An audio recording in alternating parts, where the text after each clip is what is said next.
السلام عليكم، واش اخباركم؟ كلشي لاباس؟ كلشي على خير؟ الصحه لاباس؟ احوال طيبه؟ الحمد لله. عواشر مبروكه ورمضان مبارك سعيد ان شاء الله الرحمن الرحيم. الله يدخلو علينا وعليكم بالصحه والسلامه يا ربي، والهنا وراحه البال. اليوم غادي نشوفوا واحد المقروط، مقروط ولكن في الفران، ما كيتقلى ما والو. كنديرو انا في الفران، ما كنقليش، يدار في الفران ومن بعد يتعسل مراحل الاخرى بحال بحال، انما في الاول كيدخل الفران ما كنقليش. كنحتاجو هنايا سميده الموين، انا مستعمله هنا الموين، كاين اللي كيستعمل الرقيقه. هنايا 4 الكيسان. كنضيف معاهم كاس ديال الفورس. انا كنقول الكاس ولكن هو قياس، ممكن كاس بحال هذا، طاسه بحال هذه، ممكن زلافه، ممكن واحد المقياس كنعبرو به اللي كان هو واحد اللي نعبرو به كلشي. هنا 4 ديال السميده ووحده ديال الفورس باش كيجمع لينا الحبات ديال السميده. كنضيفو معاهم نص معلقه صغيره بحال هكا ديال الخماره ديال الحلويات، واحد قريصه صغيره ديال المليحه، وشويه ديال سنيده السكر، باش ملي ندخلوه للفران يتحمر بسرعه، يعني ما يبقاش يبقى لونه شهب. غادي نديرو العسل من بعد، ولكن ملي كندخلو الفران خصنا باش يتحمر بسرعه. كنخلطوا هاد المكونات بحال هكا مع بعضها. كنحتاجو كاس ديال الزبده مذوبه، وكنزيدو واحد القياس صغير، نص مثلا ديال هذا ديال الزيت. هنايا عندي كاس ديال الماء مخلط بما زهر، كتشوفوا اللون ديالو مبدل. هاد الكاس هذا هو اللي عبرت به كلشي، كما قلنا في الاول، القياس اللي عبرت به السميده، نعبر به الفورس، نعبر به الزبده والزيت، نعبر به ماء الزهر. هنا واحد مخلط ما بين الماء وماء الزهر، باش نضمن ان هاد المكونات كلها تخلطت مزيان. كنجيب واحد الغربال وكنبدا نغربلهم مع بعضهم، كنضمن انهم تخلطوا مزيان. نغربلهم بحال هكا، من ناحيه كنضمن انهم تخلطوا مزيان، ومن ناحيه الا كانت شي كويرات ولا شي حاجه كتحيد. صافي نغربل بحال هكا كلشي.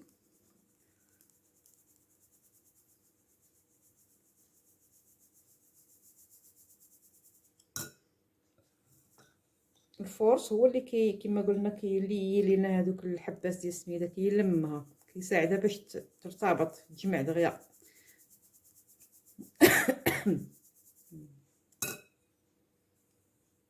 صافي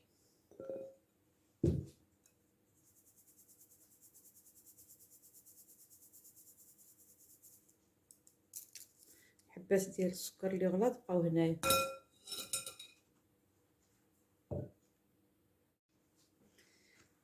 غربلت المكونات الناشفه النواشف، المكونات الجافه مع بعضها، السميده والفرينه والمليحه والسكر والخماره. كنزيد الزبده، كنحاول هاد المكونات نبسسها بهاد الزبده.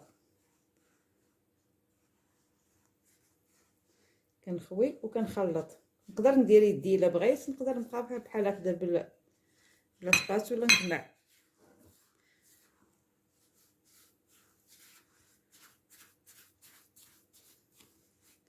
كتبسس هاد السميده.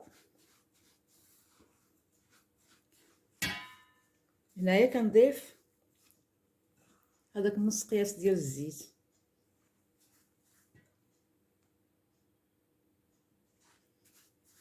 وكنبقى نبسسها بحال هكذا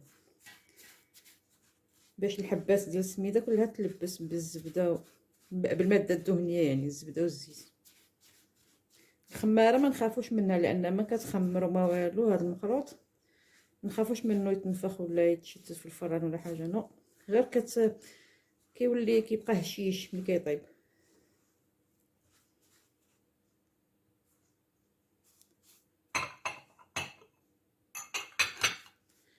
صافي.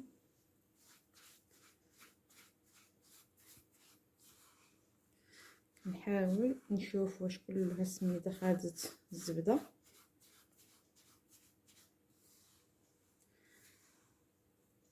صافي مزيان بحال هكا. هنا باقي شويه. صافي.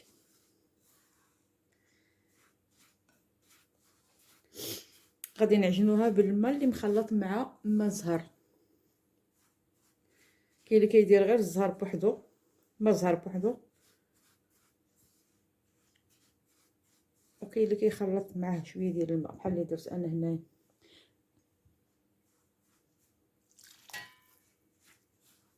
ما غادي لا نعجنها لا والو، كنجمعها.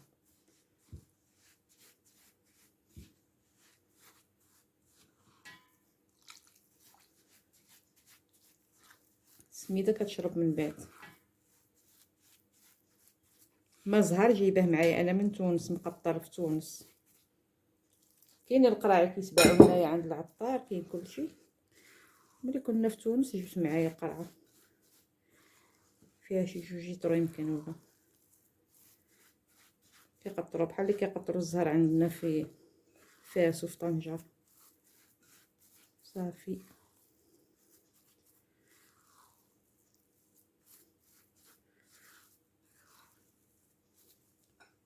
نزيد هادشي اللي بقى عندي.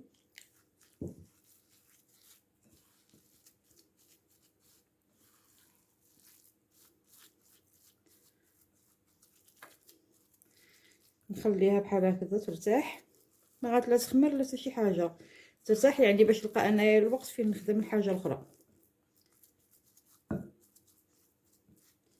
حنا هضرنا في المقروط، هضرنا غير على السميده.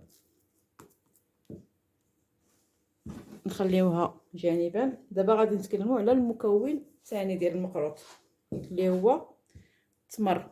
هنايا انا عندي العجينه ديال التمر، شويه ديال الجنجلان، شويه ديال القرفه.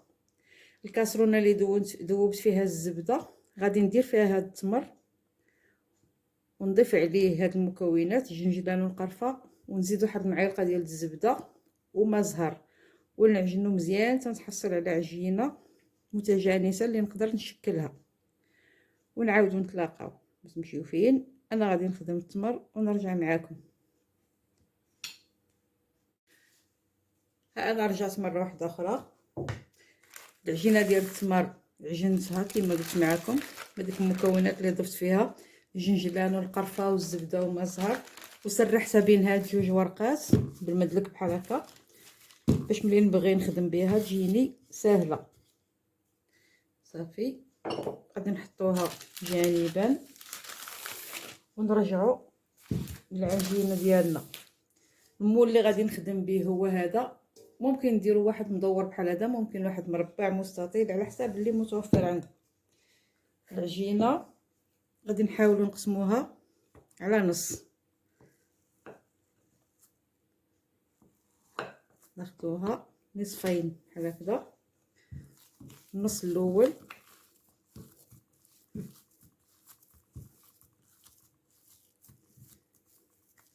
نحطوه في الصينيه اللي غادي تدخل الفران. انا دهنت بشويه ديال الزيت، ممكن ما ندهنوها ما والو لان العجينه فيها كفايه ديال الزبده والزيت، ولكن انا زياده في الاحتياط كندير داك شويه ديال الزيت كنمشيه فيها بحال هكذا. نحاول نسرح هاد العجينه بشكل متساوي في هاد المول، في هاد الصينيه اللي غتدخل الفران. كما قلنا سواء صينيه مدوره بحال هكا، سواء صينيه مربعه مستطيله اللي متوفر عندنا. انا عندي هذه مدوره لان القياس ديال الصينيه المربعه اللي عندي شويه كبيره، هذه كتجيني مزيانه. انا كنتكلم بحال هكا لاني فايت لي جربت انا هذا المقروط وجا حاجه روعه. داكشي علاش قلت نتقاسم معكم هذه الفكره. انا من قبل صراحه كنت كنقليه، كنصايبو بحال هكذا ونعمر وكل شيء الطريقه المعتاده اللي كنعرفها. كنقليه في الزيت وكنعاود نعسل. هاد الطريقه ديال تندخلو الفران جديده، جربتها وصدقت واحد الحاجه ولا اروع، قلت نتقاسمها معاكم اللي مازال ما واصلش عنده الفكره. ها هي نخدموها مع بعضنا جميع. كيجي المقروط معسل ومعلك وهشيش صافي. الطبقه الاولى ديال العجينه سرحناها،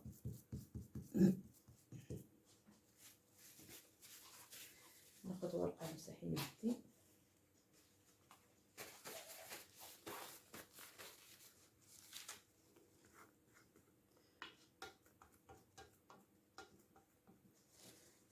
صافي نحيدو هاد الورقه الفوقانيه من على التمر ونجيبو مبروك هكذا. نجيبو الورقه ديال التمر ونحاولوا نجيبوها فوق العجينه بحال هكذا. قادو اوب لا ما تطيحيش ما تطيحيش ما تطيحيش، مازال حاجتنا بيك. نقاد واللي زايد قطعو بحال هكا عادي. بس ما قيستش انا في الاول، انا كنخدم معكم مباشره كما درت انايا المقروط، نخدمو قدامكم باش تشوفوه. الطريقه السهله يعني الطريقه البسيطه بدون تعقيدات، بدون البلاصه اللي جات طويله كنقطعوها وكنردوها في البلاصه اللي جات قصيره، ماشي مشكله.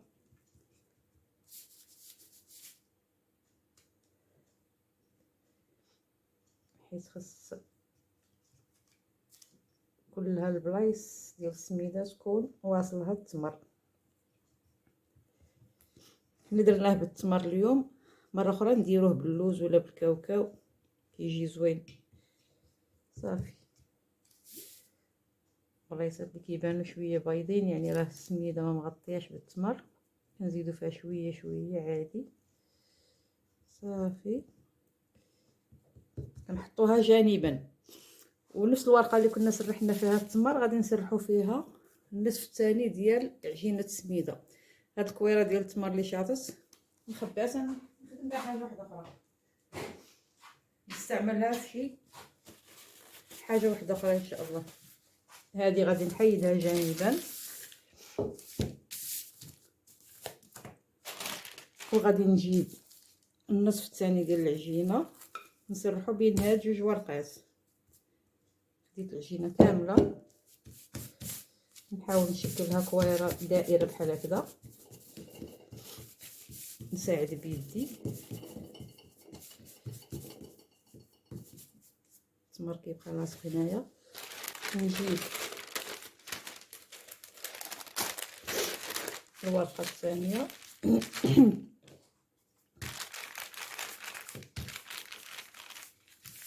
نحاول نسرح.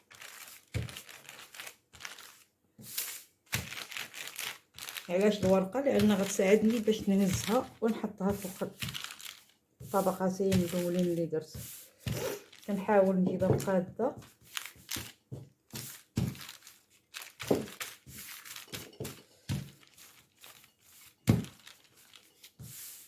الاول قدرت نسرحها بيدي في الصينيه لان الصينيه كانت خاويه وانا كننزل وكنسرح بيدي. دابا ما غيمكنش مع التمر كاين ديجا لتحت هنايا كنظن متساويه صافي. نعبر بهذا، ناخذ صينيه ونحطها فوق الدائره باش كنعرف واش قدها ولا ماشي قدها.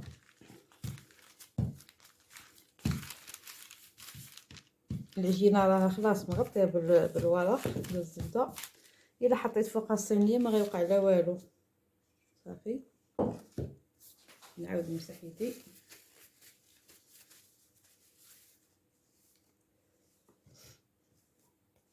نحيد الدلاك نحيدوها، نحيدو الورقه الفوقانيه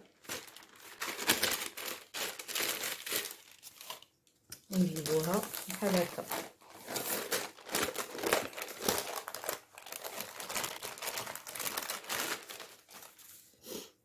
صافي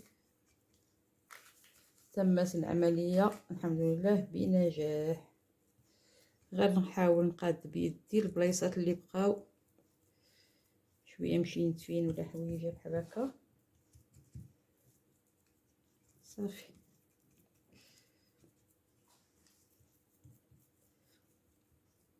الطبقه الاولى ديال سميده، الثانيه التمر، والثالثه سميده.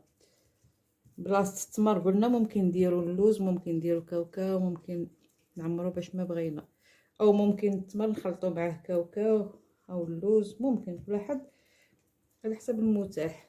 انا اليوم درت التمر وزدت فيه غير شويه ديال الجنجلان. صافي نحيدو هاد الورق.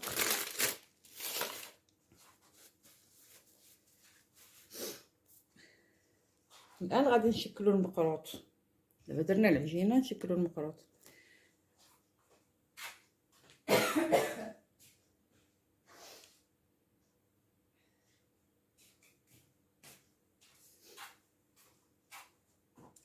ممكن اننا نجيبو موس ونشكلو به، ولكن الموس غادي يجرح لي انا الصينيه وغادي تخسر من بعد، لهذا كنستعمل هذه قطعه ديال العجينه هي اللي كنقطع بها. كنقطع فعلا تقطع بحال راه صافي غادي نقطعو بحال هكذا. نقطع ونعاود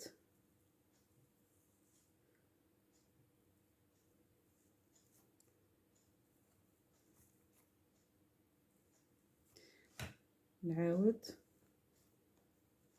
المهم كنشكل المقروط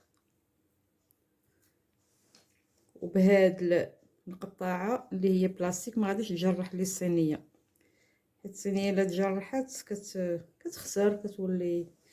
صافي دابا غادي نبدا نشكل انايا المقروط ديالي كما بغيتو. انا بغيتو معينات، بغيتو مثلثات، بغيتو مربعات، كما بغيت.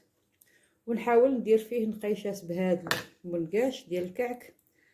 الا ما كانش عندي منقاش ديال الكعك ممكن ندير فيه نقيشات غير بالموس، نديكوريه وصافي.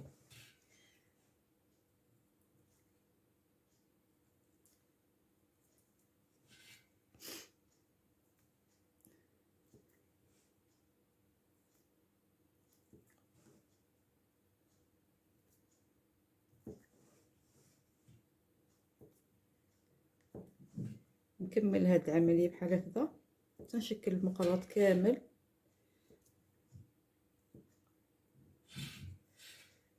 ونعاودو نتلاقاو. ها انا رجعت مره واحده اخرى باش ما نضيعوش الوقت. انا نقشت الكعك حيت المنقاش ديال الكعك، نقشت المقروط بهذا المنقاش. قلنا ممكن نديروه غير بالموس بحال هكا، الشريطات نديروهم غير بالموس بحال هكذا وصافي. انا هذا كان تالف عليا الله لقيتو. نقشت به المقروط دابا غادي ندخلو الفران مسخن على درجه حراره 180 حتى ل 200 ونراقب الطياب ديالو. في نفس الوقت اللي غندخل المقروط الفران غادي نطلق العسل بشويه ديال الماء الزهر. العسل حنا عارفينه كيكون شويه عاقد، كندير عليه شويه ديال الماء الزهر ونديرو فوق النار غير يدفى شويه كيترخف العسل باش نقد نسقي به، لان خاص المقروط منين يبدا يطيب نسقيه بالعسل السقيه الاولى ونرجعو واحد شويه، واحد 4 دقائق 5 دقائق، ومنين يخرج نعاود نكب عليه الباقي ديال العسل. خليكم معنا ما تمشيو فيه باش منين يطيب المقروط نشوفوه جميع مع بعضنا. احنا رجعنا مره واحده اخرى، خرجنا المقروط من الفران، كبيت فيه نص الكميه ديال العسل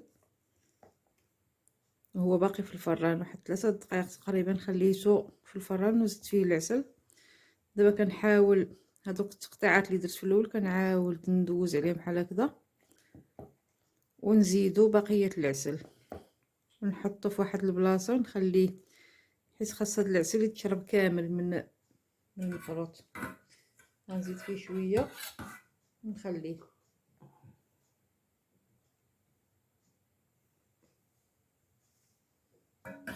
خلي المقلاط يرتاح باش كي يشرب هاد العسل كامل اللي كنشوفو دابا بحال هكا فايض من الفوق.